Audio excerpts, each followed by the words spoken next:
Hey,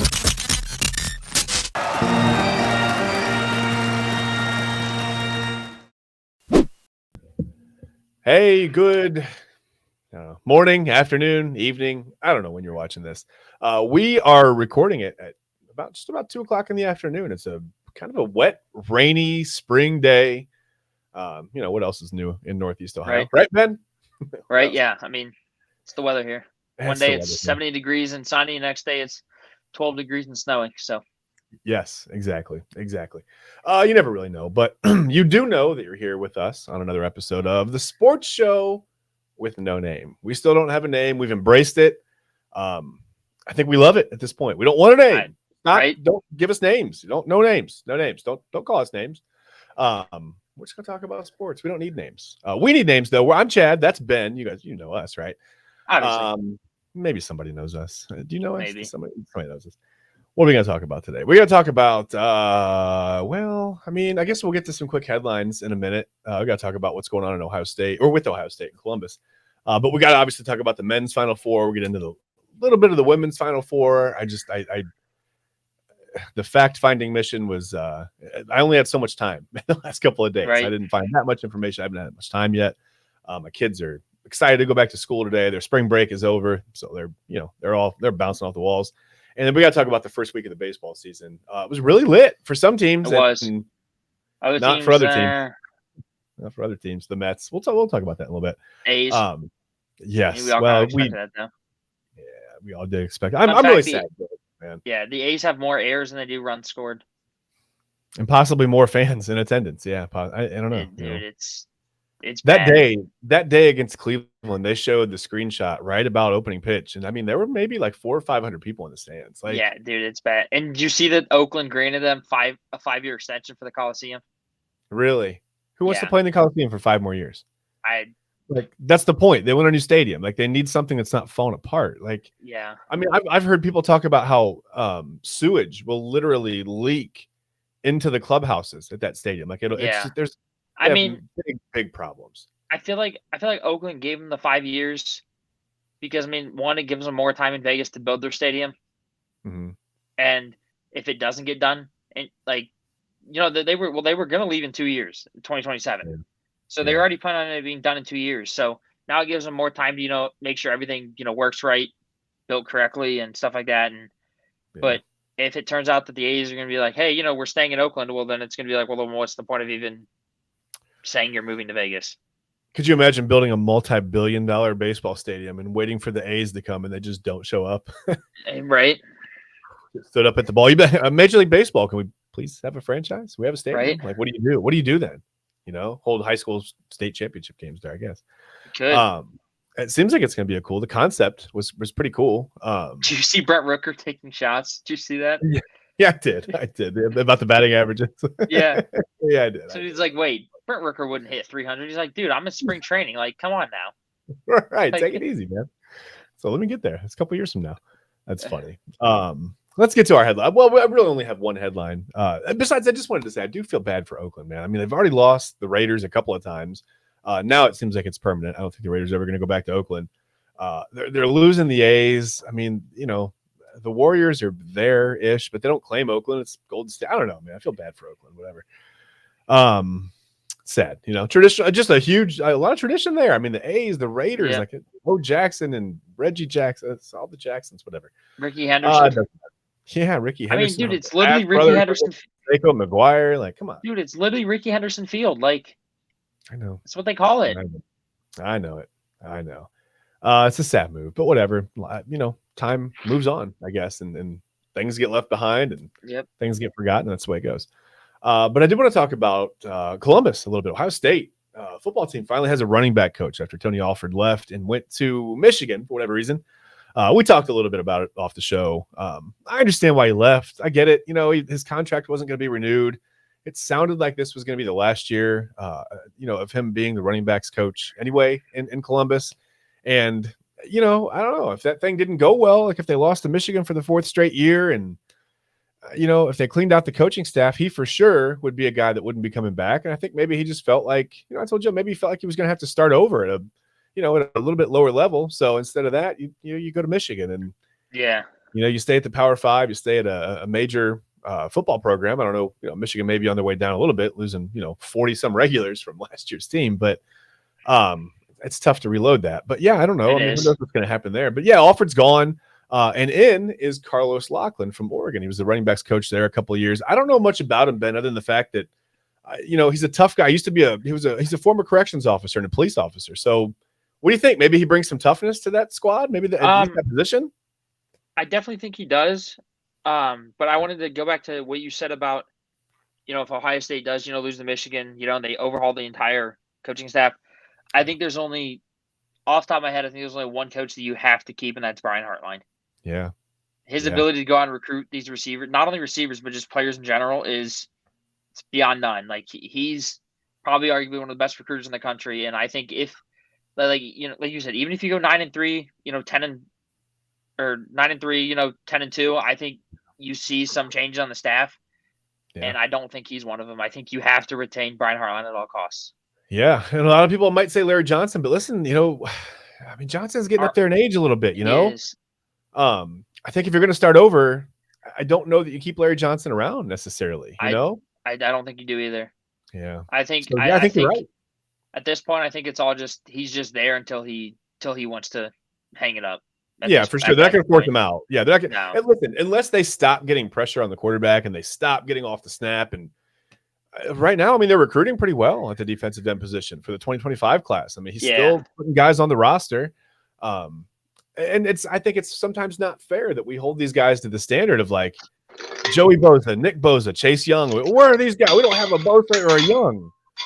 Yeah. Well, yeah. Those guys are, almost once in a generation type guys, Yeah. So, yeah. It's hard to cut. And like you said, they're once in a generation. We were lucky to have Bosa, Chase Young, the other Bosa, like back to back to back to back. Like it was pretty crazy. Your commitment to not moving your lips is amazing, by the way. The ventriloquism has gotten so good. Oh, wait, you're back. Okay, you're moving again. No, I was looking at you didn't know how good he was. I was looking at some stats here. Last year, Oregon's running backs, their top 3 running backs averaged like 6 yards a carry. Okay. And I know they had a couple guys run for 11 touchdowns last year. So, Yeah, they had 2 running backs run for 11 touchdowns, and then their third string running back, Bo Nix was their third leading rusher. He rushed for 6. Okay. But, that's just Bo Nix, right. Obviously running the ball. But 22 touchdowns between your top 2. And then you give this guy Travion Henderson and Quinshon Judkins. Yeah, I think if you see 22 touchdowns between those two guys, you're pretty happy. And 1,800 yards, I think, between the two guys in Oregon. Pretty happy about that. Yeah, like right around 1,800. Mm-hmm. And then I think you'd be really happy with that. You add in Chip Kelly. Yeah, I think that's a phenomenal hire. I think that is. I do too. Listen. I can't believe Chip Kelly came from being a head coach, right? And not just a head coach who was coming into this conference, right? He was going to bring UCLA to the Big Ten, and he opted to say, no, I'm going to take a step back and go to Ohio State instead and be the offensive coordinator. That's wild. I've heard his reasonings behind it, but what's your thoughts on why he did it? Listen, I know Ryan Day and they're lifelong friends, or at least, career-long friends. I don't know how long they've known each other exactly, but I know that, through their career arcs, they've been together quite a few different places for some time, Yeah. Pretty similar philosophies. I think, I just think really honestly, I think Chip Kelly's run game really complements what Ryan Day is trying to do with the offense and the passing game at Ohio State. It's hard to have a power run game out of the spread, right? Like you can't really, it's just hard to get downhill out of the spread unless you're really creative. And Chip Kelly's very, very, very creative with the run game. Yeah, I will agree. He is. And, I think sometimes it just gets a little bit stagnant when you're trying to get you recruit a lot of guys who are, Ohio State recruits maulers on the offensive line, right? Yeah, they do. And sometimes running out of the spread isn't as simple as just, getting a hat on a hat and knocking a guy on his butt, right? Like you have to understand assignments and you got to be quick on your feet and you got to really have a center. And we'll get into it as the season goes along. The transfer from Alabama, McLaughlin. Is his name McLaughlin? I think so. Right? Yeah, I think so. Yeah. If not, I'll edit that in with a really bad voiceover, like McLaughlin, whatever his real name is. But I think he's for all everything that I've heard. I don't have any sources or anything, but everything on Twitter, it seems to look like he's kind of emerging as a leader for the offensive line. I think Coach Fry has some work to do. I don't think they have 5 offensive line starters yet, in Columbus, and that's can be a problem. But yeah, I think it's just not as simple. People think it's just get a hat on a hat, knock guys on their butt, and run the ball. It's not that simple. Like I said, it's a lot of it's assignment blocking, and when guys aren't on the same page, it really, really shows, It does. Oh my God, yeah, it shows. It shows in what, how many times did how many times did we get tackled? You see Ohio State running backs get tackled for a loss when you needed a yard or two. You go out there and lose 3. I mean, you can't win a championship. You can't even beat Michigan doing that. No, you can't. But and going back to that, the only time I saw Ohio State's the line was good last year, but the time that I saw be like great was that Notre Dame game when they ran it in and scored the touchdown.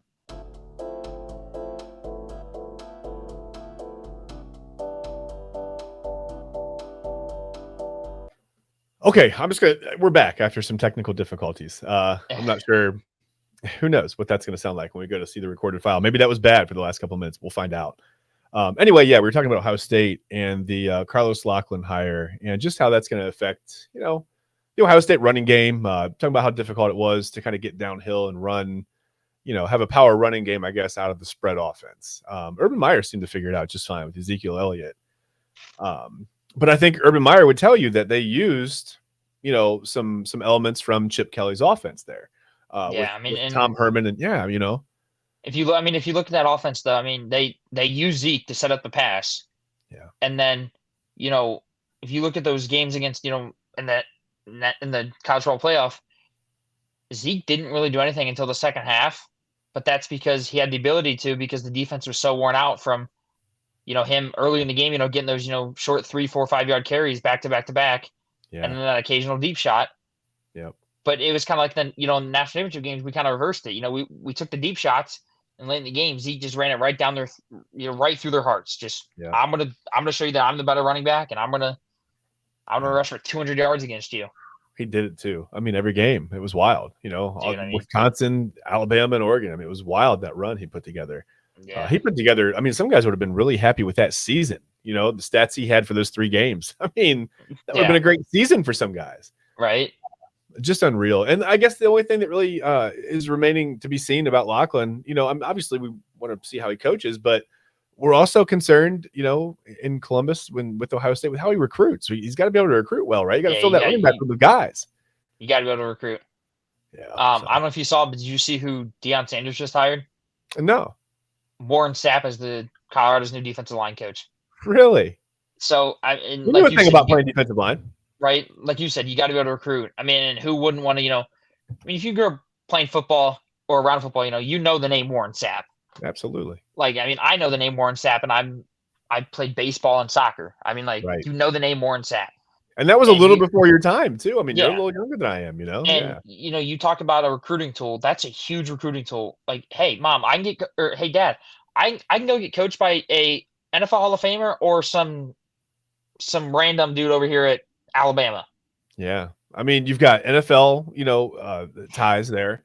You've got name recognition. You've got ties to media. There are just things that a lot of eyes are going to be on you playing for Deion Sanders and Warren Sapp. It's an excellent recruiting tool. It is. And obviously, Ohio State hasn't really had one of those in a while, but we don't need to when we can go out and recruit the best guys in the country. Now, when you're Deion Sanders trying to build a program, that stuff helps until you build your program up to what you want it to be. Right. And then you can get pulls whenever you want from wherever you want. Right. And it's like that stuff helps early on. But do you see Colorado making a little bit of a jump this year? They're 4-8 last year. Do you see? How many games do you think they'll win this year? I think they make a jump because Deion's had more time to get his guys that he wants. Yeah. Like last year, you can only do so much in a certain amount of time, right? Yeah, with all the transfers coming in, it was wild. Yeah, it was crazy. Like one thing that they struggled with last year was offensive line. Yeah, could not protect Shedeur Sanders at all. At all. And he emphasized that, hey, I want to protect the quarterback. And he went out and he got some offensive linemen. Yep. He got a 4-star that was recruited by Alabama, Georgia, Ohio State. And because of who he was, the kid literally said it in his when he picked Colorado, he's like, I had wonderful visits at, Alabama, Ohio State, Georgia, all these schools. He's like, but I came to Colorado because I feel Deion gives me the best chance to win. And it's like, that. I mean, besides maybe a couple in the country, how many guys can say that about a coach? I mean, it used to be Nick Saban. It was Saban. That was it. I mean, it was Nick Saban. And I almost wish we could have recorded yesterday. It was April Fool's. I had the best Nick Saban joke, man. I was going to say that he just couldn't stay away from football. He was going to come out of retirement, but you can't go back at Alabama. I mean, Alabama's already done a thing. They already moved on, right? So I was going to say Nick Saban is coming out of retirement to head up the special teams at Rutgers under Greg Schiano. I thought that'd be fun, but whatever. It didn't work. It doesn't matter. It's April 2nd. Nobody cares. But yeah, I agree. I mean, there aren't many guys where they're just pulling in guys because of their name, because of who they are. Doesn't happen much anymore. It doesn't. I mean, Ohio State does it, but like I said, it's because they're a blue blood. I mean, every year they're playing for a national title, basically. But when you're Colorado, having to rebuild after what were they before Deion? 1-11, I think. Yeah, bad. It was bad. Something like that. Yeah. I mean, 1-11 to 4-8. That's a huge improvement. Yeah. Mm-hmm. Especially with an all new roster. I mean, it's not like there was no continuity there. It wasn't like that 1-11 team went through some things, grew up a little bit, bonded with each other. That's not what happened. He brought a whole new group of guys in there. So he did. I mean, and it'd be different if Ohio State, like Michigan, lost everybody, brings in a new coach, brings in a new staff. Yeah. It's like, then I'd be like, okay, like we got to see what we got this year. Yeah. But you got Ryan Day at the helm. Yeah. You got Brian Hartline. Yep. You got Jim Knowles on the defensive side of the football. You're returning almost every single defensive starter. Like huge. Ohio State has the potential to be the best team in the country this year. They do. And everybody wants to laugh on social media and say that they paid for it. But I mean, everybody's using the NIL deals. I mean, it's not like Ohio State's the only school that's been like, hey, we discovered a thing. Like everybody's doing this. Free to everybody. Yeah. Like everybody can use it.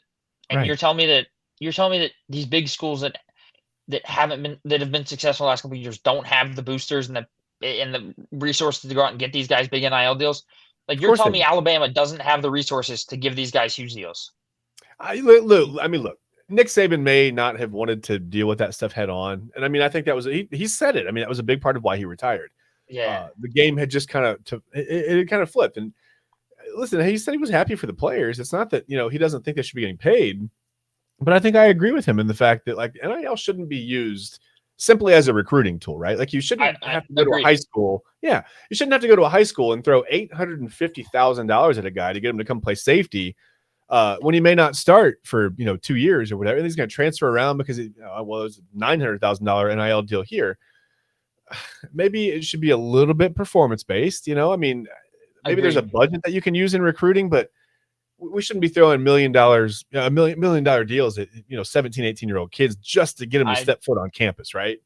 I completely agree with you. And I've told people this. People are like, "Oh, NIL is such good for college athletes." I still wish to this day we would have recorded that argument we had about NIL. Yeah. That was the greatest argument ever. Yeah. That's never going to be. It was just a debate. Yeah, it was a good debate. It was. It's never going to be recreated again. But I said this. NIL was never meant to be what it is today, right? Yeah. No, I agree. NIL was meant so players can get paid for being in a video game. That's the whole reason why NIL was created. Name, image, and likeness.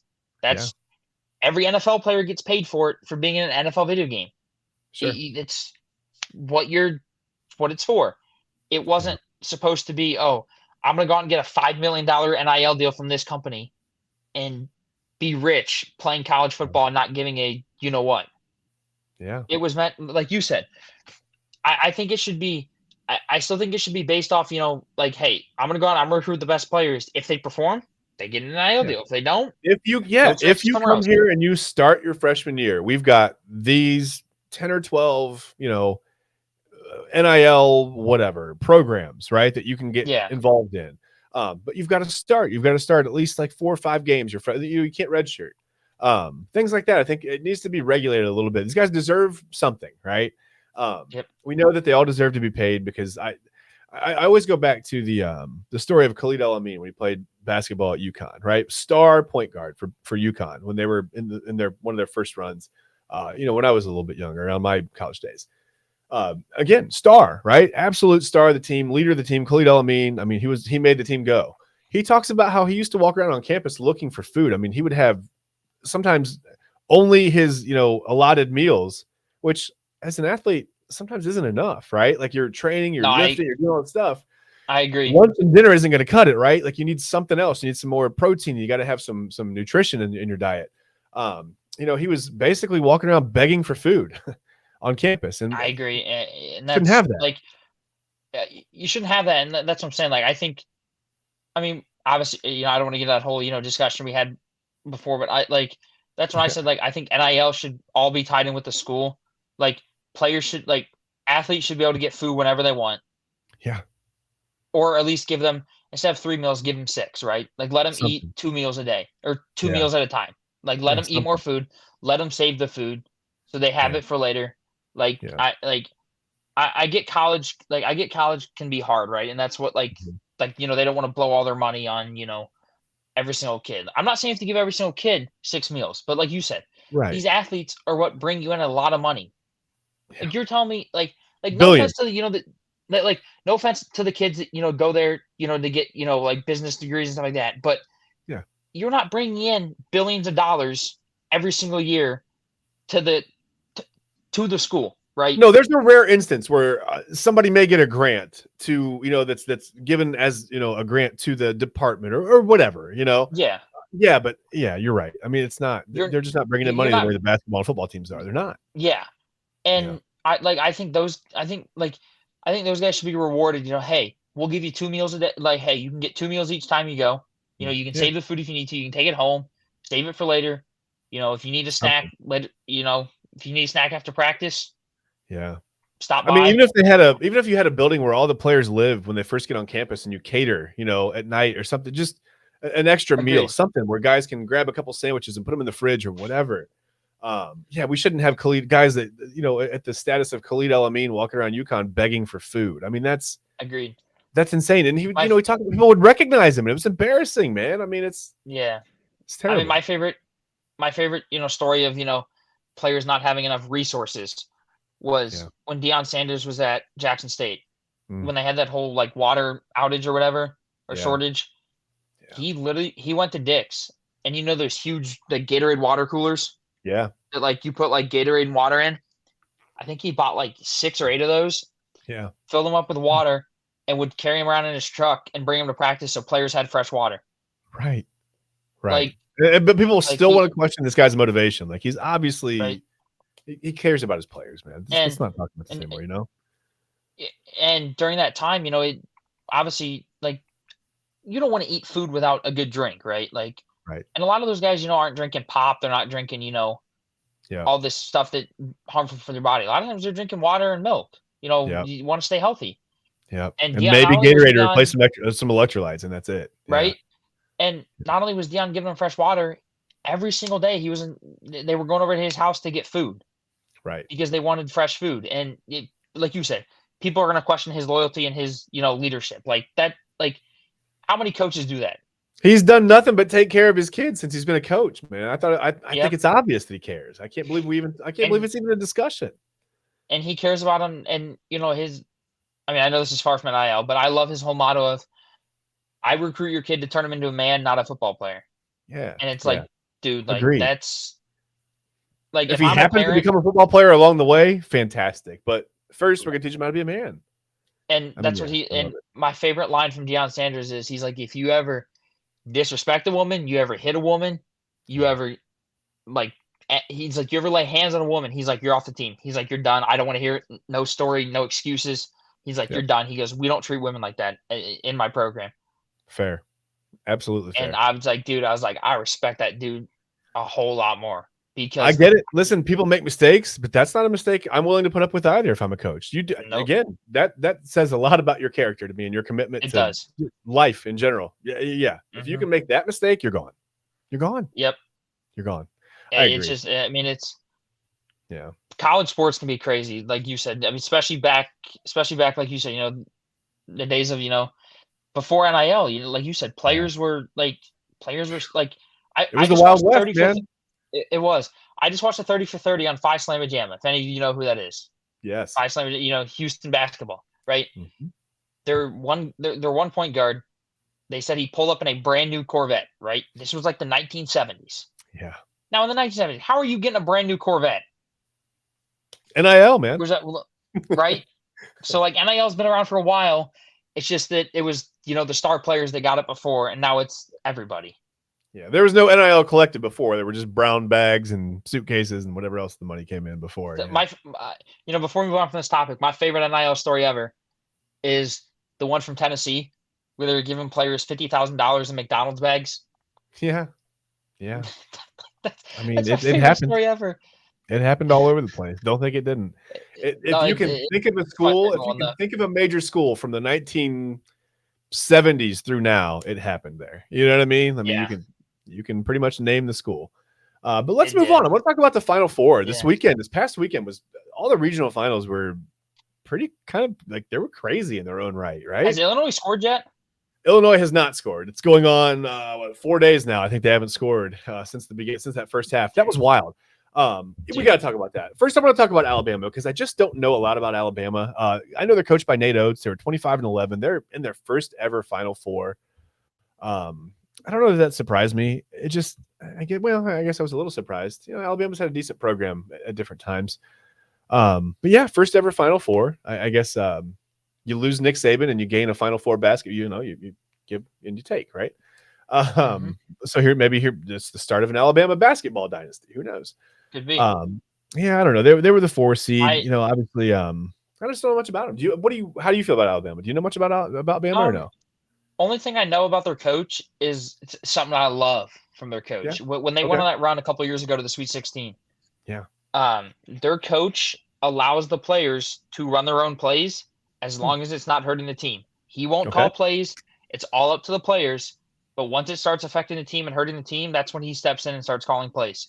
So it's free will for the players. So it's run and gun.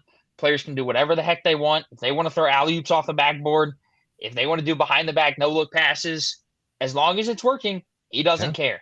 Hey. Who wouldn't? If it's not broken, don't fix it, right?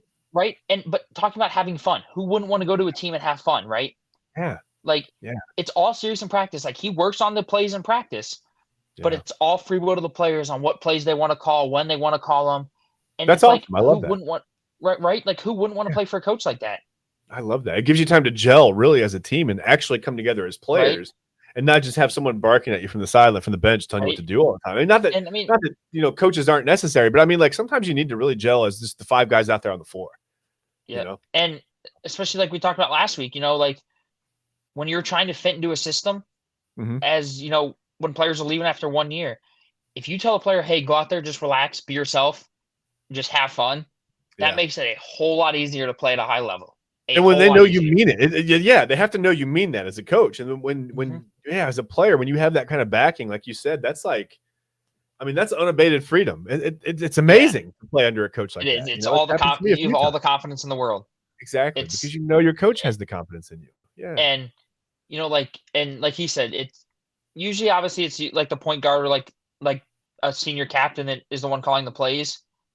But he says he gives them free will during timeouts. Like if they want to discuss like oh, this guy didn't like this play, and I think we should run this play to this side, or I think we should do like this kind of action.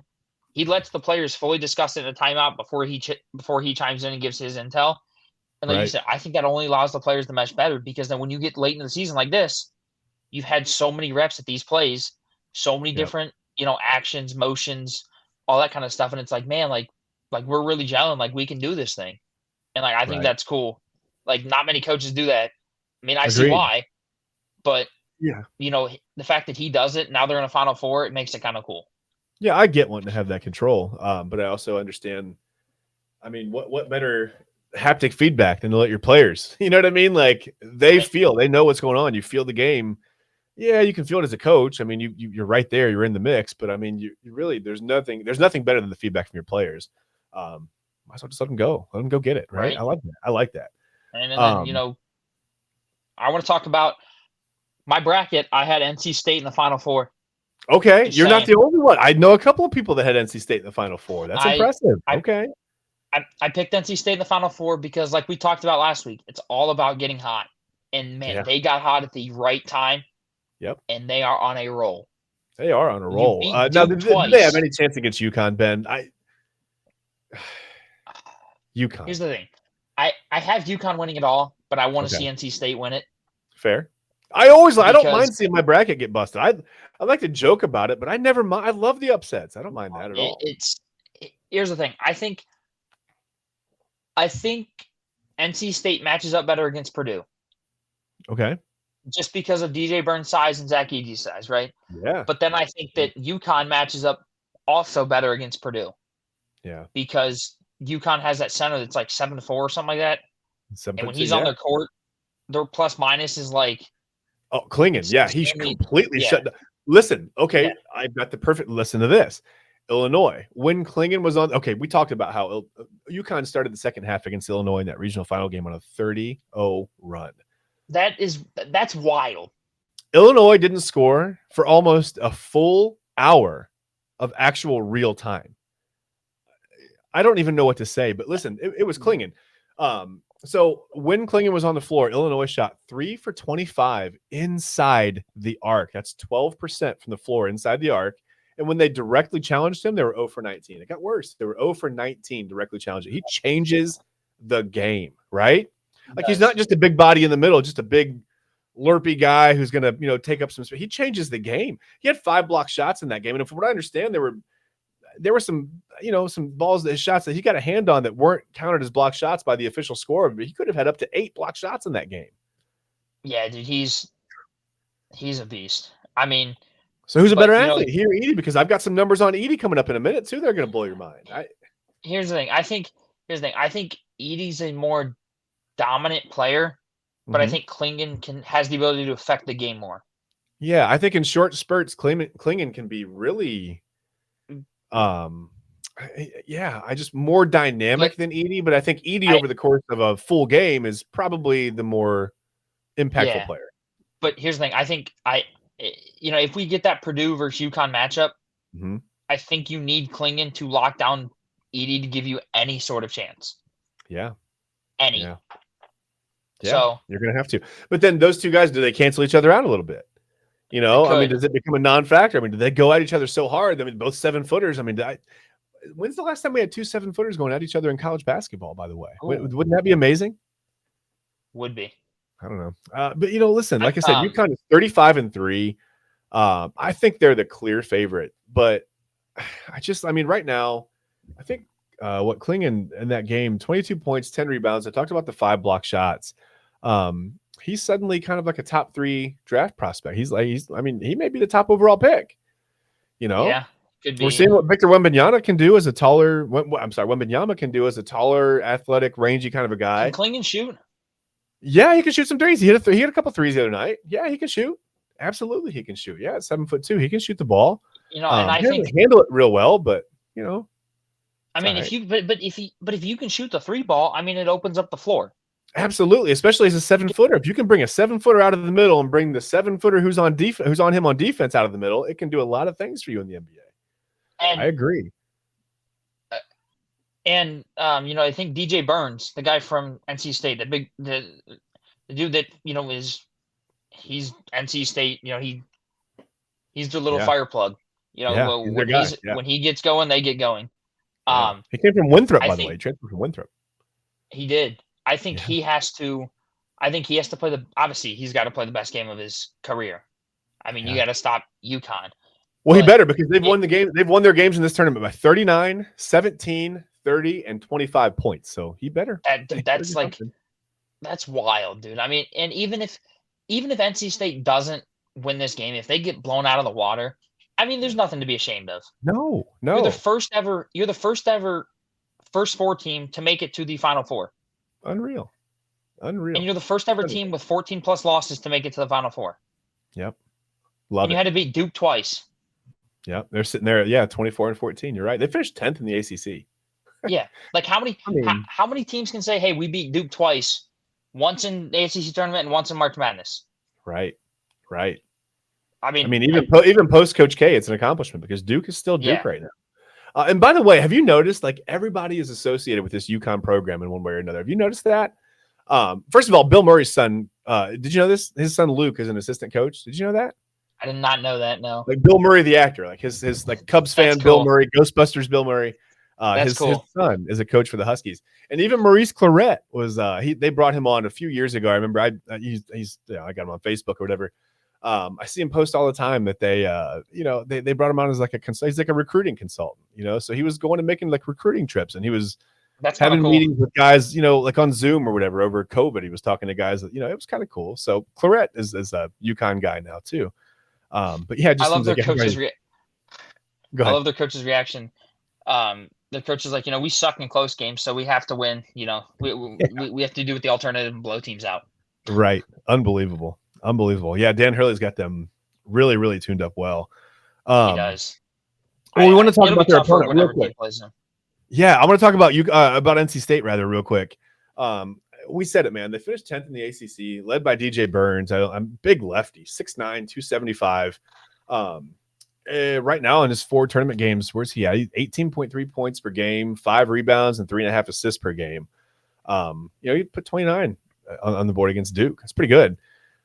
He's getting some buzz from the NFL now. Did you know that? I saw that. I did see that. I mean, if basketball doesn't work out, we saw Antonio Gates do it.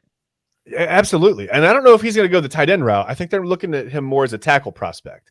No, obviously, but I'm just saying we saw Antonio Gates do it. Yeah. Well, a lot of guys played college basketball and then had a better football career than you would have imagined, But yeah, I guess he said this week he's received texts from multiple GMs and assistant GMs and like, hey, now if you're looking ahead this way, there's interest, right? Like, I think that's cool. Now, if you're him, do you give basketball a shot or do you? I don't know. I don't know what's in his heart. You know what I mean? Like it depends on what he's going to go with his first love. And I know that people say, well, football is such a rough sport. I mean, basketball is not easy either. When you're 6'9", 6'10", that's hard on your knees, man, playing on hardwood like that. Who knows? He'll go with his first love, I guess, or where the most money is. I'll tell you this. Lamar Jackson is coming off an MVP season. What's he making? He's got a $50 million contract right now in the NFL. Role players are signing, contracts for 40, 50, 60, $70 million in the NBA right now. So maybe you try basketball. I don't know. Maybe for him. I have no idea. I don't know if NC State has a shot to win this game or not. I don't know. I mean, you don't want to go against the hot hand, right? But UConn is the really hot hand. Yeah. I have NC State losing this game to UConn, but yeah, I would think so. I wouldn't be upset to see him win, but I would think it's going to be another UConn, maybe like an 81-62 kind of a game. Like they might run away from NC State a little bit. I think NC State can keep it close for, maybe like the first half. Yeah. Maybe, halfway through the second half. But I think UConn's just, like you said, I think UConn's just too well conditioned and they're too highly coached to, take a team like NC State lightly. Sure. Dan Ho's going to have them ready. There's no doubt. Again, I think on the other side of the bracket, I know Alabama's there. They're in the Final Four. They're clearly a worthy team. But I don't feel like they match up very well against Purdue at all. I feel like Purdue, and I almost struggle to say this because you know what Purdue did to me last year. I put them on my stream deck, man. I had the sound effects. I was boiling up with them last year, and they lost to FDU in the first round. It's a 16 seed, so that was amazing. But yeah, they're 33-4. I'm sorry. Go ahead. Fun fact: Purdue can become the second team ever that has lost to a 16 seed and then won it the year after. Okay. Virginia did it. Virginia lost to UMBC in 2016. 2017, they came back and won it all. Purdue has the chance to lose the FDU last year and then win it all this year. On the other side of that, UConn is the first champion to get past the second round since like 2016. I know, that's wild. It's wild. I mean, there's so much parity in men's college basketball right now. That's a good thing. That's what you want. Mm-hmm. I want to go into the tournament every year and have no idea. I got so sick of it's Kentucky again. Great. They're 59-1. Great. They're in the title game. Who cares? They have 9 first-round picks. Like, their first-round picks aren't even going to play in this tournament game. They have so many first-round picks. Like, dude, of course they're going to win. Like, you got tired of seeing that, I don't know.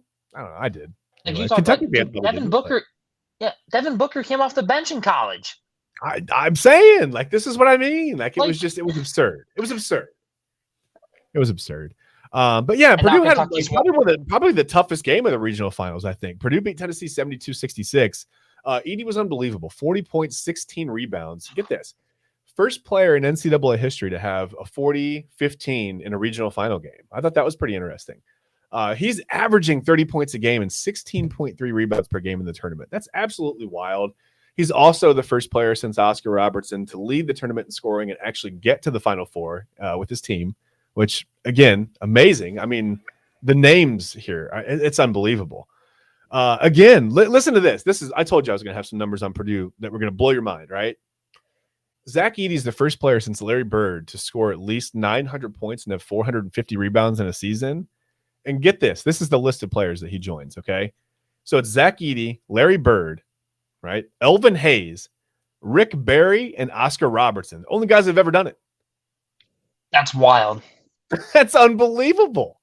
I mean, that's absolutely. If you think about some of the big men that have come through college and played 3-4 years back in the day, that's unbelievable. Absolutely unbelievable. Purdue's good. They're 33-4. I'm sorry, 33-3? 33-4. They're 33-4. 10-0 against nationally ranked teams. They're 10-0, perfect 10-0. They're 7-0 against teams inside the top 12. You know what? They actually tied Kentucky. Kentucky is the only other team to go 10-0 against nationally ranked, the AP top-ranked teams, the top 25. Yeah, I think I saw that. 2011 and 12. Yeah, that was the year they went 38-2. They won a national title under Calipari that year. I mean, so maybe that's what's in store for Purdue. I don't know, but that Purdue-UConn matchup could be epic. I mean, that could be an amazing. That could blow the doors down. Whew, people are going to watch it. I don't know if as many people are going to watch as the women's Final Four, man. Did you see the numbers for some of the women's, just the regional final games? Were unbelievable. Unbelievable, man. You talked about it. The ticket prices for the women's Final Four are higher than the men's Final Four. I did, but I think that also comes with the storylines too that were created last year between like Angel Reese, Caitlin Clark, Haley Van Lith. I think you don't see a lot of that. Like you don't see a lot of that in the men's game, right? Right. Like you don't see as much like players trash talking each other, and I mean obviously it happens, right? But not like to the point, not to the extent of it did last year, where literally Haley Van Lith literally joined LSU to try and beat Caitlin Clark, and then Caitlin Clark comes out and drops 41 on them. Right. That I feel like if that happened in college basketball, because like I said, nothing against the girls. Girls are required to stay 4 years, right? Yeah. Boys can leave after your first year, so it doesn't really set up for those storylines. Yeah. Like if those storylines were in men's basketball, like say Duke lost to say like Kentucky one year, right? Got blown out of the water. And they're all, posting on social media like, "Oh, you guys got skunked. You guys got smoked." And then Duke comes back the next year, wins it all. Bench as they show up for the game. Yeah. And then like Duke comes back next year, wins it all, and they're all posting on social media. And then it's just back and forth. Like that's what makes sports fun, right? Like I think that's why the girls is so entertaining, because you have those storylines that have been created. Yep. Plus, they're really good, Ben. I mean, they're really good. They are good. They are.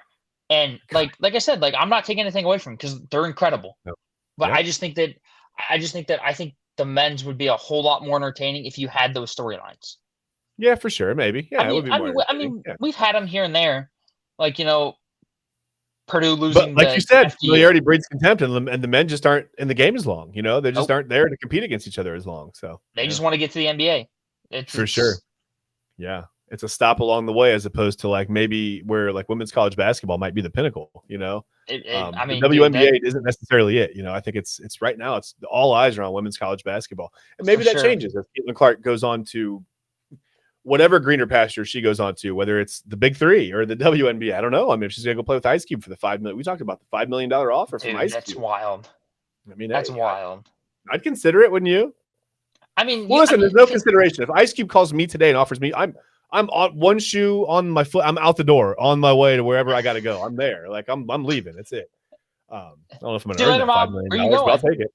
What's that? See you later, Mom. Where are you going? I'll be back.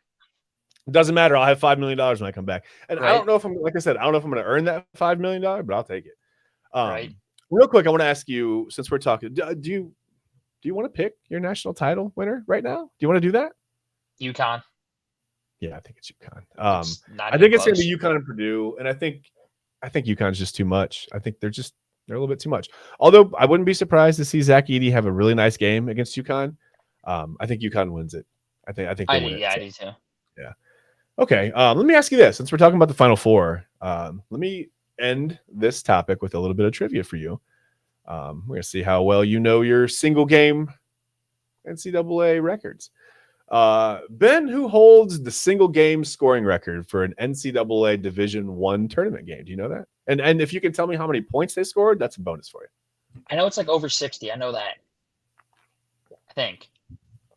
I will confirm or deny when you've given me your final answer. I think I've seen it. I think I saw there was 61. I just don't know who it is. Okay. I could give you a clue that would give it to you right now.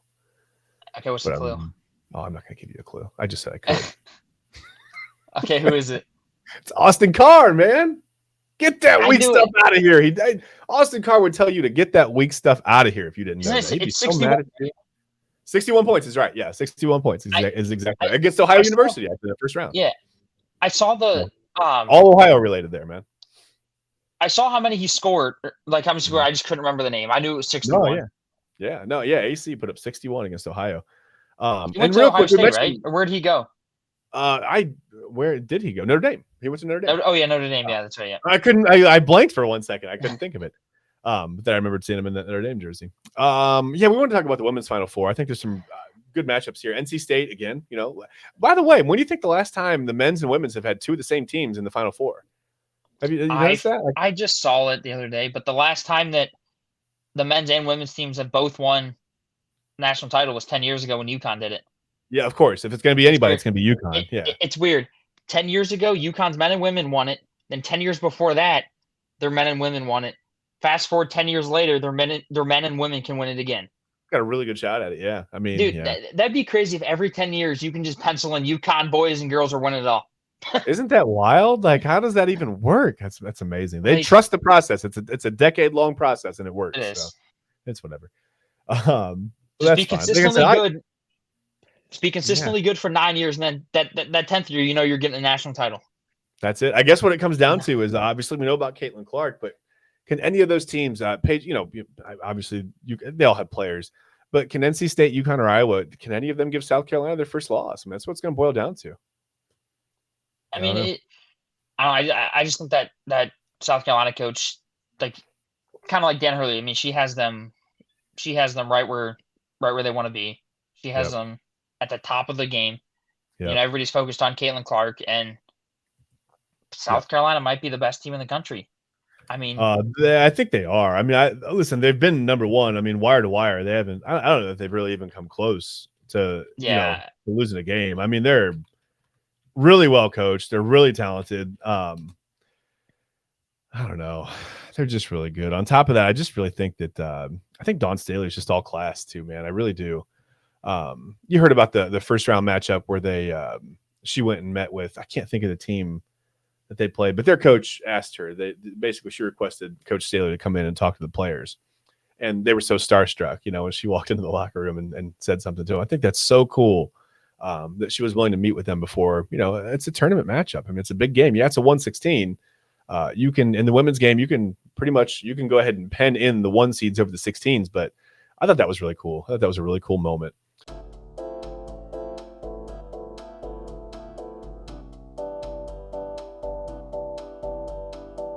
And we're back on the Sports Show with No Name, brought to you by getting up multiple times and running from my desk. We're good. My kids have a ride from school, so we're good. The women's Final Four. I do think, I just, like you said, South Carolina, they're the best team in the nation. Coach Staley is just all class. I don't know. I think they win it. But now we have seen when UConn, was on that huge streak, of winning all those games in a row, we did see an upset in the tournament by Notre Dame. And I'm not saying it's going to happen again. Yeah. But I think obviously, I think if they can't, everybody, I'm reading that everybody's still saying that Paige Beckers is the best women's player in the world. Like, I mean, Caitlin Clark's good, but when everybody that I've read and heard is saying Paige Beckers is the best in the world still, I mean, you can't count out UConn, right? I think Clark's maybe a really good shooter. She's dynamic. She's more noticeable, I think. I mean, Beckers has a personality, but man, I mean, Clark is like, she's a lightning rod out there, you know? She is. But yeah, I don't know. I mean, maybe Beckers is the more well-rounded player at the end of the day. Clark's such a good passer, though. Because she's such a good passer, too. Oh my gosh. I was watching that game, and it just that LSU Iowa game was unbelievable. I mean, it's such a good game. And I think maybe if Flau'jae Johnson doesn't get into foul trouble, you know, maybe it ends differently, but yeah, she did. You know, she got into trouble. You can't. What are you gonna do? You can't put her on Clark anymore. You know. No. That was trouble for them, but I don't know. We'll see. Yeah, we will see. That's all we can do is just see. You can see how it plays out. But yeah, I've got South Carolina winning that. I think. Yeah.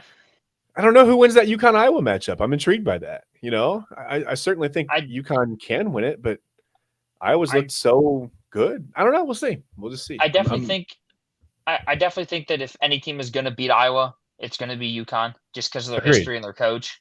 Agreed. I mean, if it's not South Carolina in the final, yeah. I mean, I think if there's any time that like UConn's been doubted, it's this year. Yeah. And like that, I mean, I saw an interview with their coach. Their coach went to UConn because he wanted to prove that he could build a team from the ground up. He said when he went there, they had some of the worst facilities in the entire country. And now they're one of the best women's basketball programs in the world. Yeah, like, I think Juno Oriama's done a fine job there. He's done okay. He may catch on in this industry. Everybody doubted him then. And he said, he still feels like he's got something to prove. Like, you've won how many national titles? I mean, but when you still have that fire, you know, that everybody's doubting you and you want to prove people wrong. I mean, we've talked about it. That can go a long way. Yeah, absolutely. Absolutely. Yeah, you can't measure what's inside someone's heart. You just can't know. You can't know what their motivations are, and you can't know what's going to flip that switch. You know, sometimes you can get an average-looking team like NC State, and who knows what happened. You know, maybe a coach said something that just struck a nerve, or who knows? I mean, maybe they were healthy. Maybe they weren't healthy all year, and they finally got healthy. Maybe it's that simple. You know. But yeah, sometimes something happens and the switch gets flipped, and all of a sudden you're looking at a different team, and you're like, "Who are these guys? Or who are these ladies? Like, what is this?" You know? Yeah. So yeah, you never know, but I don't know. We'll see. We'll see. When's the last time though that we had two teams for men and women that had both their men and women's in the Final Four? Yeah, it's wild. NC State and UConn. I don't know when that is. I mean, we'll have to look that up, and maybe might be the first time ever. Yeah, maybe next week on the show we'll have an answer. But I would love to know that. I tried to find that information today. Maybe I wasn't searching it quite right. I couldn't necessarily find the answer I was looking for, but I would love to know that. Let's move on from basketball. Go to baseball. You want to talk about baseball, buddy? I do. We used to be the baseball show. I remember that. Listen, it was opening week. Major League Baseball opening day was last year. Last year. Opening day was last year. I'm not wrong. There was one last year. You're not wrong. I'm not incorrect. Opening day was last week. It's like a national holiday for me. It's pretty close to like being in the same company as Christmas for me. It's my favorite time of the year. I love opening day. You know, my Braves didn't get to participate. They got pre-rained out. Like it was already known that they were going to be rained out on opening day. It's whatever. That's tough. Yeah, it's whatever. But they beat the Phillies the next day. Got down early, came back and beat the Phillies. Took 2 out of 3 from the Phillies in Philadelphia. The Phillies hit 1 home run against Spencer Strider, and Strider got the win. And Phillies fans are still on social media talking about they own Strider. I'm so confused because Strider's 7-0 with like a 2.73 ERA lifetime against the Phillies in the regular season. But they own him, apparently. You didn't know that's the definition of owning somebody? You didn't know that? Just ask them. They can't quite beat him, but they own him. So just ask them. They'll tell you. They're not shy. A lot of stuff went on. I mean, I don't even know. Like, we got to talk about. Did you see the Mets and Brewers? I did. That's little league stuff, dude. Who was at fault here? Who do you blame for that situation? Jeff McNeil. Yeah, right. I think it's obvious. Rhys Hoskins said it. Like, okay, do you think that slide was dirty by Rhys Hoskins? No, I don't either. And absolutely not. It was as clean as it could possibly have been. He slid to the other side of the bag from McNeil. He kept his feet down. He went through the bag like you're supposed to do. He didn't initiate any contact with Grandpa Jeff McNeil until it took him 3 minutes to get up off the bag trying to scoop the throw. He left his leg out there. I mean, what was Hoskins supposed to do? Hit the brakes mid-slide? What did you want him to do? Right. And Reese Hoskins said it. He's like, the only time I ever had a dirty slide, he's like, it was 3 years ago, and it just happened to be against Jeff McNeil. Yep. And he's like, apparently he still has something against me. And he's like, if you want to throw at me, he's like, feel free. He's like, but I didn't intentionally mean to do it 3 years ago. And he's like, if you think I did it now, he goes, I didn't intentionally mean to. He goes, I'm just running hard and playing baseball. Whatever. Hit me with the ball and put me on first base. I don't care. And then they waited until he had absolutely torn them up the next day. And then they hit him. Or then they tried it. Well, they threw behind him. They threw behind him. And just listen, man, the Mets are in for a 100-loss season. I am done with the Mets, man. You know I'm a Braves fan. Obviously, I'm a Braves fan. I don't like the Mets. I'm never going to like the Mets. I love the blue and orange color combination. That's about it, man. The new stadium's kind of cool. That organization they've had a rough go of it. I'm not even going to talk trash about the Mets. They've just had a really rough go the last 4 or 5 seasons. It's been tough. And it's gone really, really downhill, Ben, since the Timmy Trumpet escapade of a couple years ago when they thought they finally had the Braves beat in that division. And they brought Timmy Trumpet to the field and they were going to throw it in the Braves' faces, man. All they had to do, Ben, was in 1 out of 3 of those games. And the Braves came in and just absolutely swept them, destroyed them in that series. And they've never looked back. They've just been on a downhill slide ever since. I mean, Verlander's gone, Scherzer's gone. Who else? I mean, they used to have DeGrom's gone. Like they're a shell of them everybody said Steve Cohen was going to change the Mets, was going to fix the Mets. And the Mets might actually be, although the Marlins are 0-5 right now, the Mets might be worse than the Marlins in that division. Well, did you see what Tim Anderson said? No, I did not. He said that, no, it was either Tim Anderson or Jazz Chisholm. I can't remember, it was one of them. They're like, we couldn't see the ball. You're playing in your home park. How can you not see the baseball? Interesting. He's like, with the roof open, we couldn't see the baseball. Interesting. How can you not see the baseball? It's your home park. You've played there. You've been there for 3 years, and you can't see wow. I mean, does Miami have a batter's eye? No, probably not. They just have a bunch of art pieces out in center field. I can't even think what their batter's eye looks like. They have to have a batter's eye, but I can't even think of what it looks like, to be honest with you. I can't picture it. It's funny that we're talking about batter's eyes because I have heard over this weekend, over opening weekend, that the Phillies have possibly the best batter's eye in the league. I know. I've heard players love hitting there. Yeah. I've heard it's like what it is. Speaking of Miami, did you see Mike Trout who went out of the stadium last night? Yeah, he hit a bomb. Oh my goodness. 474 feet. Mm-hmm. I want to talk about. I'd love to see him stay healthy and play 160 games. Dude, that'd bring a smile to my face, dude. Because I told you this. I'm a huge fan of Mike Trout, right? Yeah. Huge fan. I mean, he's. Yeah. I mean, I think he made his debut in 2011. I think. Yeah. 2011 and 2011, it was right when I was, getting big into baseball, right? Huge into baseball. And I saw him make that leaping catch and I was like, okay, dude, this dude's electric. Like that. And then, you start hearing rumblings of, oh, Mike Trout's the best player in baseball. And I was like, I can see why. He's hitting 300 every year, hitting 30 bombs. Yeah. He's getting 100 RBIs and he's stealing 20 bases. Like, who does so much more athletic than he gets credit for. Yeah. I mean, like, it's like people, like I told you, to this day, people are like, who's the best player in baseball? I still say Mike Trout. I mean, you can call me crazy if you want to, but when he's healthy, I still think he's the best player in baseball. When he's up there. I mean, he's up there. There are a couple of guys that are challenging for that spot. I mean, Mookie Betts, Ronald Acuna Jr. You got to Shohei Ohtani. You got to talk about Ohtani. But yeah, I think, and until he falls off, I think it is Mike Trout. I mean, you have to get that to him. It's hard to believe it's been 12, 13 years of Trout already. I know, right? That's wild, dude. I mean, where'd time go? Man. They say time flies when you're having fun. Seriously, we must be having a blast because that time is gone. But I want to talk about the Guardians. We talked about the Braves a little bit. I want to talk about the Guardians. That. Yeah. Went to Oakland. Took 2 out of 3 from Oakland. people are probably like, how do you lose to Oakland? I mean, you're all professional athletes. Was it 3 out of 4? I thought it was 3 out of 4. Oh, yeah, 3 out of 4. Yeah, my bad. Yeah, it was a 4-game series. You're okay. You're okay. Yeah, and like they're professional athletes. Like you're in the big leagues for a reason. Like you're gonna win games. You're not gonna go 162. At least I no. Hope as not. bad as Oakland is, they're gonna win 45, 50, 60 games. I mean, not 45. They're gonna win 55, 60, probably 65 games. Yeah. Yeah, and it's but one thing I did like is the offense looked great. Mm-hmm. Again, it was Oakland. Yeah. But last year we took 6 or 7 from Oakland, but we struggled to score runs in some of those games. Right. Yeah. Through the first 3 games, we had like 30 something runs in the first. And I think what you like to see is they're and I don't know if they can do this all year, but you'd like to see they're producing runs. They're manufacturing runs. They're not just hitting a bunch of 3-run bombs. They're scoring in a lot of different creative ways, and sometimes that can help you.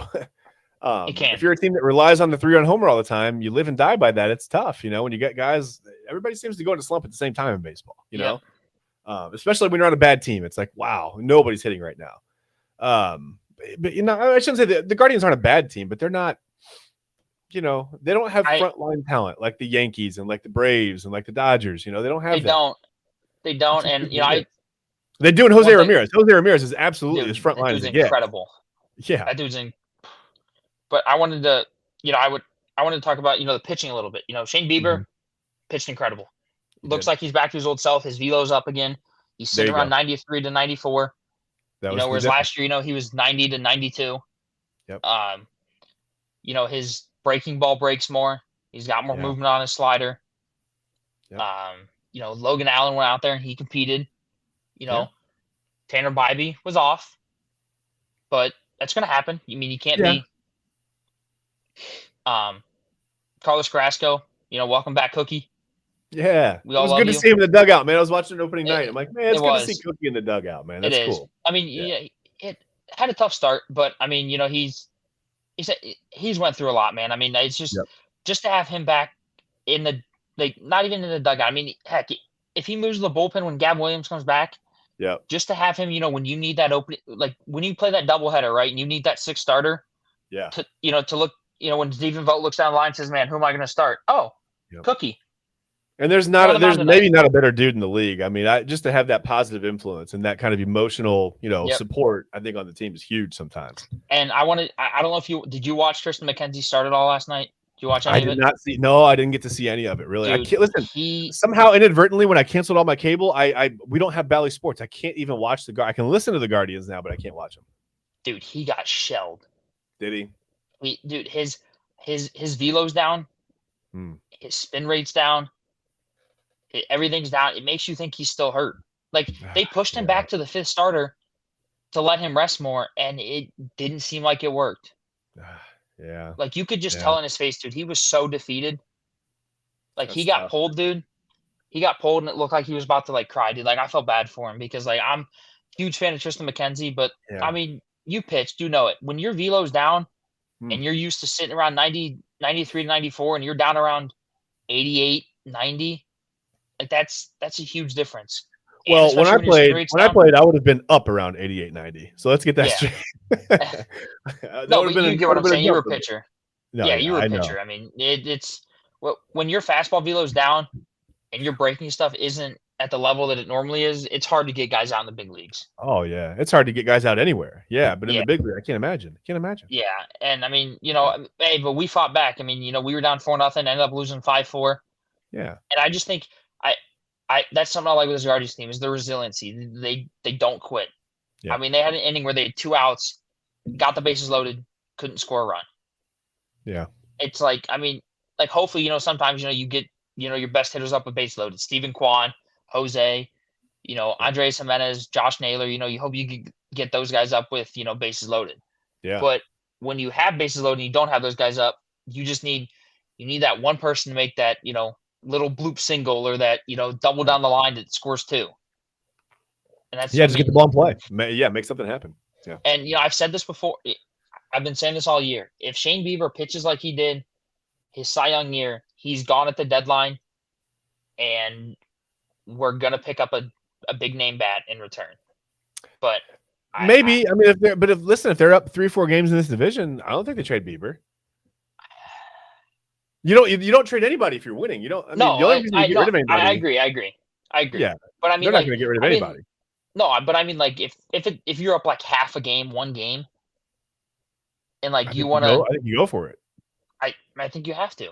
And I mean, I don't think you. With the way the Guardians develop pitchers. No, I'm saying I think you're on the other side of it. I'm saying the only way I see Bieber going is if they're down 10 or 12 games completely out of it. Okay, no, I get what you're saying now. Okay, I get what you're saying. I think we're on. I agree with you. Yeah, if you're like 12 games out of first place, I agree with you. I think Clase is gone, Bieber's gone. That might be about it, really. Probably not Tristan McKenzie because I don't think he brings back much of a return right now. No, but just think what you could get though for those two if we were, say 10 or 12 games back. Yeah, I mean, you could get a big name bat in return. Yeah, good level prospects. I mean, maybe a guy that has some major league time. Mm-hmm. I agree. I've said it. I mean, he's looked okay to start, but I think the Guardians need you need to add a third elite hitting superstar to your lineup. You have Jose, who's your elite power hitter, right? Yep. You have Stephen Kwan, who just puts the ball in play. He gets hits, right? Yeah. You got Josh Naylor, who hits for average. He can hit for contact. He can hit for power. Yeah. But I think you need to have that elite third guy that can do all three. I mean, like you look at the Braves. You got you look at the Braves. You got Acuna. You got Albies. You got Olsen. You got Austin Riley. Like you look at the Dodgers. You got about Marcell Ozuna. Marcell Ozuna hit 40 Marcell Ozuna. Yeah. Like you look at the Dodgers. You got Shohei. You got Mookie Betts. You got Freddie Freeman. Yep. You got Max Muncy. Yeah. You look at all these top level teams. Yep. What do they all have in common? They all have 4 guys that can hurt you. They all have a little bit of money too. They all have a little bit of money going to the payroll too. That makes a difference. It does, but I mean, I'm not saying the Guardians have to go out, and spend all this money. You can find a good hitter for a cheap price. Yeah. Like you said. I mean, look at how many times the Braves keep kicking the tires on Adam Duvall and it keeps working out. I mean, the Guardians could make a move like that. Right? Like get an older guy that just can hit the ball. Yeah. DH him. Think about like Nick Markakis with the Braves. The Braves kept running back Nick Markakis year after year, and it kept working. Yep. Yeah. I mean, I just like you said. I don't think the Guardians aren't going to spend a lot of money. They never do. You're not going to go on. You're not going to sign a guy that's on a huge contract or trade for a guy that's on a huge contract. Nope. Because he's just going to leave you after his contract's up, anyways. Yep. It's unfortunate. The way our offenses looked the first couple of games, it's given me, that little bit of hope that, hey, the Guardians might be able to make a run this year. Yeah. And, I mean, you were a pitcher. I mean, you know how every pitcher likes to have, that catcher that you throw to? Yeah. Yeah. Stephen Vogt says we have no designated catchers. Yep. He goes, it's all based off matchup. He goes, you're going to throw to whoever I put out there. There you go. He would know better than anybody as a catcher, as a former catcher. That's what the Guardians like Andre Knott and them were saying. It's like, him as a former catcher, it's like, you got to be able to go out there and execute with who's ever behind the plate. Yep. That's fair. And there are certainly guys as a pitcher who I felt more comfortable with. And it's not, it didn't have anything to do with their ability behind the plate to receive or throw guys out on the bat, whatever. No, it was nothing like that. It was just knowing, just kind of being in my head with me and knowing what I want to do next. And as a pitcher, sometimes when you're on a roll, you don't want to stand out there and, you don't want to shake off a bunch of pitches, or you want guys that I don't want to have to tell my catcher to go inside. I used to have a sign with certain catchers where, I want to go inside. And then you have other catchers that know okay, now's the time to go inside. Let's drift inside. Yeah. And, I'll shake that off, but I don't want to have to tell you to go inside because I feel like as a hitter, you see that. Yeah. Something's up, right? You see me make a signal. You're like, okay, something's up. Like what's different here, Right. And you pick up on that after a while, but yeah, certain catchers just start to know okay, now's when we throw a fastball in and you just, yep. It's nice when you're in a pitcher and you can just go, yep. And then throw. Yep. And then throw or whatever. PitchCom, which by the way, with PitchCom, did you see this? The Dodgers Sunday Night Baseball. Did you watch that? I saw the highlight of Kike Hernandez has been like change up inside, fastball inside. Right. Which I know people were on the why would the third baseman need to know that? Are you kidding me? If I'm playing third base, I definitely want to know when a changeup's coming. I want to know when something off speed's coming. Every infielder has it. Yeah, right. You got to know. You got to know what's being thrown. I don't think outfielders have it though, do they? I don't know. I have no idea. I don't know. I know infielders have it. I know that. Well, I mean, being 90 feet away from the plate, you got to have it. You know what I mean? Yeah. Like, you got to have it. You got to know when a ball's going to Yeah. get rocketed down the third baseline. And I saw when people, it's going to, but when it could. yeah. I saw people that were like, well, can't the base runners hear that? And it's like, you got to think, his pitch comes right next to the microphone or the earpiece that he's using to talk to the broadcast booth. That's why you can hear it. Like it's actually really super, super quiet. And it came through as a background noise. It wasn't really loud on there. Yeah. No, it came through as a background noise, but like it's actually really super, super quiet. Right. And like it's like you can adjust the volume on it, but players do it to where they can only hear it and base runners can't. Like that's the whole point of a pitch comm. Right. Like if I thought that was funny that ESPN was just giving it out. I thought that was funny. Like if everybody could hear it, catchers would go back to hand signals. Yep. Because then what's the point? Back to the Stone Age, right? Yep. That's funny. But just some weird numbers. And then we'll get out of here because it's almost time to get out of here. Hey man, tell me, I'm gonna ask you a question. Yes or no? Are the Yankees or the Pirates gonna finish 162-0? No. Pirates are 5-0, man. That's fun, right? The Guardians were going to, but they were close.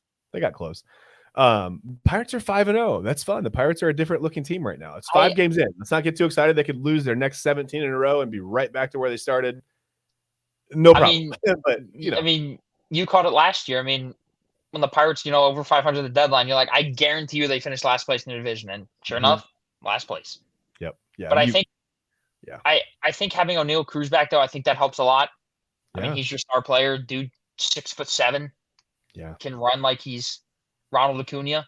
He can hit the ball like he's Aaron Judge. Yeah, he's a fun player. I saw him hit a line drive, I think against Cincinnati. It was just random. No, it was against the Braves. He had a line drive off the right field wall. It wasn't a home run. It was maybe ended up a double, but it was like 119.9 miles per hour off the bat. And it never got more than like 11 feet off the ground. It was just a rope. And I mean, it bounced all the way back to the infield. It was amazing. Like I was like, holy cow. Yeah, he's a player. He's fun to watch. Those 100 miles an hour from shortstop. It's fun. I mean, what a great player he's going to be. So before we get out of here, here's my trivia. Yep, here's my trivia question. Okay, go ahead. Okay. Here's a trivia question. Who has the most consecutive opening day home runs in Major League history? The most consecutive? You mean like home runs on an opening day in a season? Yeah. No, like multiple seasons in a row. So like opening day this year, opening day. That's what I meant. Yeah. I tried to say that. I don't know if it came out that way, but that's what I was trying to say. I am gonna go with. Man, this is tough. I got 2 guys in mind. I'm just gonna guess Ricky Henderson. Nope. Who is it? Tyler O'Neill. Tyler O'Neill. I was gonna say Red George Sox. Springer was gonna be my other guess. He homered. Thursday night against Seattle, he homered for his 5th consecutive opening day. Wow, that's unreal. And the guy with the most is George Bell. George Bell. Okay. Wait. No. My bad. It's Frank Robinson. He has 8 career opening day home runs. Wow. So Tyler O'Neill needs 3 more opening day home runs to catch him. But he's got 5 all in a row. That's wild. Frank Robinson's wasn't consecutive, but Tyler O'Neill has 5 in a row. That's unbelievable, man. Right. That's really unbelievable. Just a couple other team numbers real quick. We talked about records. By the way, the Mets are terrible. I want to say that again. I'll say it every week. The Mets are terrible. The Mets are awful. They're terrible. What team? The New York Mets are terrible. They're terrible. Those guys. Garbage. Oh, sorry. Trash. I'm sorry. I overdid that. Sorry for any Mets fans. Sorry. Sorry, Mets fans. There are no Mets fans. Just real quick, this is a great, kind of yin and yang. The Braves as a team, after the first 4 games they've played, are hitting 333. The Mets are pretty bad. They're hitting 188, but the White Sox, man, 168 after 5 games. Okay, the White Sox did not have a runner pass first base in their first 2 games of the series. That's unbelievable. They didn't have a runner pass maybe they couldn't see the ball. Maybe with the roof open, they couldn't see the ball, Ben. Like that's how do you not get a runner past first base? I don't know. I have no idea. You get a guy to first base, just bunt him over. I mean, just something, right? Like a hit by pitch, bunt him over. Create a diversion. Have a guy in the dugout yell fire, and then just have him run to second. Do something. Right? I mean, anything, man. It's ridiculous. That's bad. Speaking of one last thing, did you see the clip from Wyatt Langford last night? No. Ball was hit to shortstop. He almost scored on a ground ball to shortstop from first base. Jeez. So ball was hit the shortstop. He ran to second. Nobody was covering third, so he ran down to third. As he's getting to third, he's rounding third. The catcher and pitcher are both standing there like this. So he rounds third, starts going to home. Luckily, the pitcher got there in time and just got him out, but he almost scored from first base on a ground ball. Do you remember when Acuna did that last year? Acuna scored from first base on what basically amounted to an infield single. Like it just, it barely even got by it barely got through the infield, and Acuna scores. Yeah. We have some really dynamic players in the game right now. By the way, real quick, does Acuna go anywhere near 40-70 again this year, do you think? I don't think so. I mean, last year was repeat. It is. I mean, I think he still has an unbelievable year. I think maybe, he hits – I think he can get to 40 homers again. Yeah. I just don't know if he has 70 steals again. Well, listen, people keep saying, this year he's going to hit 50-90. And I'm like, hold on. Time out. Like, you realize as he hits more home runs, stolen base opportunities go down, right? Like, if you don't ever stop at first, you can't steal second and third, right? Like, you can't. Yeah. You know what I mean? So he's not going to hit 60 home runs and steal 120 base. That's not going to happen. No, like here's the thing. I think he's either going to hit more home runs and have less stolen bases, or less home runs, and I think he could get close to 70 again. Yeah, I don't think they're both going to go up like the way that everybody just assumes that he's going to keep progressing. Yeah. Now, if he hits say this year, if he only hits 30 home runs, he could maybe get to 70. He could still get to 70 stolen bases again. Yeah, but he might still 80 this year if he hits 30. If he only hits 30 home runs, he could. But I like you said, I just don't think there's no way they both go up, because they can't. They're at the threshold where they can't continue to both go up. Yeah, like you just can't have you don't have that many plate appearances unless he's hitting 500 and getting on base at a 750 clip. Like, it's not going to happen. That's like little league numbers. Right. Believe me, I'd love to see it. I mean, that means the Braves would probably win 114 games, but losing the first round. I'm sorry, I didn't mean to say that. Yeah, I didn't say that. Would it even matter against the Phillies? Would it matter? Well, they own Spencer Strider. Okay. Hey, that's it. They own him. So he's 7-0 against them. They absolutely own him. They can't touch him. That's fine. They hit one home run off him in the postseason, but they own him. Don't worry about that. It's fine. Anyway, I think it's time to get out of here. It was a good episode, man. We got a lot to talk about. What do we got to find out? We were going to find out things for next week's show. If anyone's ever had two teams in the Final Four. Yeah. I'm sorry. If two schools have ever had men and women in the Final Four. In the same year. Yeah, because you can't have two teams in the Final Four. That'd be ridiculous. For one school. You got to have men's and a women's. Yeah, we got to find that out. I'll try to find that out for next week. And I'll look it up as well. I'll do some research.